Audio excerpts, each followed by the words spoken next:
iPhone users, nangyari na ba sa inyo to? So, di ba, nagbibideo kayo. Tapos pansin nyo, kapag i-click nyo yung zoom at i-zoom nyo, pansin nyo parang may pumipitik. Ay no, di ba? May pumipitik dun sa camera. Parang nagbabago. Ang purpose kasi niyan is lumilipat ng camera yung nire-record nyo.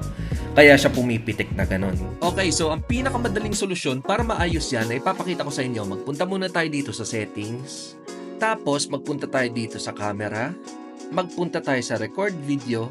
At magpunta tayo sa may bandang baba. Ngayon, makikita natin itong lock camera option.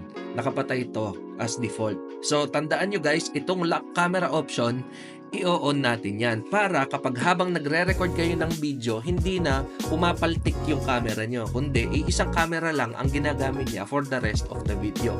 So, ito na nga, naka-on na yung lock camera. I-test muna natin sa wide lens. Tapos, pansin nyo, hindi na pumapaltik o hindi na pumipitik kapag nag-zoom kayo ngayon. Subukan naman natin dito sa regular lens sa 1x, makikita natin na kapag zoom natin, hindi na rin papaltik o pipitik yan dahil nakalock na yung camera niya. Pagpasensyahan nyo na yung mga balahibo dyan at may alaga kaming aso kaya napakadumi ng sahig namin. Pero 'di ba, ang zoom sobrang smooth na. O 'di ba? Napakalupit!